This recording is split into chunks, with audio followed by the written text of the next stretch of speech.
mastery documents, they're advice, and they're also tools. So the first one that you will have, if you haven't really looked through this, is an advising interview. Looking through what those scenarios might look like. I will say the number 6 scenario, actually talking about bad news, is still even tough for me. And after 15, I'm now in my 15th year as a professional advisor. It doesn't necessarily get easier because of the compassion you have for the student receiving the news at the other end. But the honest to God truth, you have to have it. Okay? You will see the second document is Sheridan College Undergraduate Advising Questionnaire. Scott Newbold and I have been training. He's been in training, I would say, for a couple years now. And he actually built this questionnaire because he did not feel like he was an expert in advising. So this helped him create a dialogue with his student. And so he actually asks the student to fill this out. And this is a paper record for him because he's not, well, he's still new at it. For example, like this morning I got a call from a guy named Jeremy, and he's in Arizona, and he was a grad assistant student when I worked at Fort Hays State in Hays, Kansas over 16 years ago. I still remember Jeremy and his major. You might not have that skill to remember faces and names and majors. So again, this was his way to make sure he remembers who he's working with so that he can personalize his meetings. There's another document, how to pick a balanced class schedule. I do encourage our transfer programs to definitely follow this because again, our students, I wouldn't say are not necessarily prepared for college, but they certainly don't know how to study yet. So if we can kind of create a balance of what's required of them each time they're studying, that way it's not so overwhelming, especially in their first year, first and second semester. Again, you can put ownership on the student as far as building their class schedule, having what their week looks like, but again, engage in that conversation with them. Student educational plan, this is a tool we use a lot in our advising office, and we're using it technically less as far as a written document because of student planner, which all of you by participating this semester will get access to it. Some of you started our pilot training program last year and already have access to it, but we're going to try to become, I would say, an amateur, advanced amateur user of student planner hopefully by the end of our training session. There's another document out there. Did I just lose battery power? Beth, can you guys hear me? Okay. There's another document that is person restrictions, and so I just put this together. It did not exist, and so this will help you understand how to help those students. And so students often are not stopped from registering on every single hold. For example, I'll pick on the student athletes. It's because there's such a liability on them that their eligibility has a lot of money in the back of them, and so if we risk their eligibility and they get to self-advise, we're risking some of our reputation of the college. So student athletes are watched very carefully for eligibility purposes, not because they're bad people. And then there's a document that's also included, procedure for an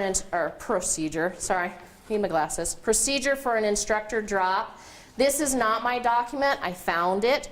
It was housed on another team site that I'm a member of, and I found out Sharon is our actual editor of it. So please understand your right or option to actually drop a student from a class who's a non-attender. But please also know it's your right and responsibility to exhaust all options to try to get them back into class, especially because our funding formula in the very near future is based on our completion from start, if I'm correct, start of the fall semester to the end of that fall term.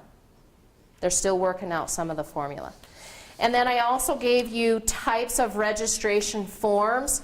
More importantly, if this form is not familiar with you, please get familiar with it. If you have older forms in your office, get rid of them, because the information primarily, like let's take a look at the registration form. The back page of the registration form, including also the add drop form, We actually author that quite often. And so if you're still using older forms, our students are being misled as to new changes in our policy, and one of them, like refund policy, is very important the student understands their rights and responsibilities. Christina? And there will be another revision before we actually go to registration, so please make sure, I'm not sure when I will print those. I'm working with Karen because there are some legal things that we're having to add to those forms. So I will try to post it on the portal when we do have the forms. Okay. So should we get rid of the ones that we have in our office then? If they don't look like what you have today, get rid of them. But And then as soon as she has a new one, we'll let you know. Just check the portal. And they are carbon, so you can't photocopy this one. They're carbon. There's 2 sheets carbon, so you need the actual. Yeah, the intent was just to illustrate for training purposes. These are not used documents. Please don't make your own copies of registration forms. Okay? Questions for me, Jeff? Just a quick question. Absolutely. On the first page, there's somewhere in there says, you know, if you're stuck, admit your ignorance, and then, you know, check into it and follow up with the student. Because I don't work on the main campus, sometimes when I do have conversations with people, with the exception of you, because I've met with you and I know you a little bit better, sometimes I'll talk to people and I can't put a name to a face, and then sometimes I'm not even sure exactly who to call. Okay? So can you just give, who are the best people to try to contact? It's a if we're great, stumped? that is a great Maybe just a question. couple names or Yep, something. and that's a great question. Gillette, were you able to hear Jeff? Shall I repeat that question? Could you repeat the question? We could not hear it. We can. Jeff Jones is one of our faculty here on the Sheridan campus. He's a new employee, so he's still mastering all of our changes and policies and history. And so he's asking, who are some names or office numbers that we can actually give you as your first point of contact when you're having those questions that you are engaged with a student in that advising appointment? So very good question. On the Gillette campus, I'm going to reference you call the records office, and that would be Laura. Laura, can you share your extension? Extension 1432. 1432. In Sheridan, it's our records office, and we have multiple staff. So Christina, can I just say 2200? So on Sheridan's campus, records office, the first available person will answer, and that's 2200. And then also advising, again in Gillette. Beth, shall we do both numbers, 1410 and 11? Correct.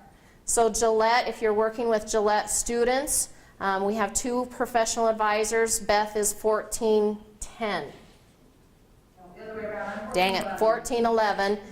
And Steve is 1410. And in our office here in Sheridan, you may call 2001, and Maureen will put you through with the first available advisor. So rather than call me directly, because I may be having the same meeting as with an advisee, she'll actually ask around to see who our first available advisor is. Very good question, Jeff. Yes, Beth? Since you and I are co-instructing this, why don't we'll just produce a point of contact sheet to attach that to everyone? Sounds great. Sounds Okay. great. Thank you. So we'll have that ready by next week. Perfect. So again, I want to respect Ruth's time. We'll take a moment to break down here. There is additional handouts that you were given. There was a PowerPoint by Ruth. So we'll get her PowerPoint actually set up. If you need to stand yourself, quickly go take a restroom break. We'll be back no more than 5 minutes. Is that okay, Mackenzie, for you two? You want to put pause. Thank you, everyone.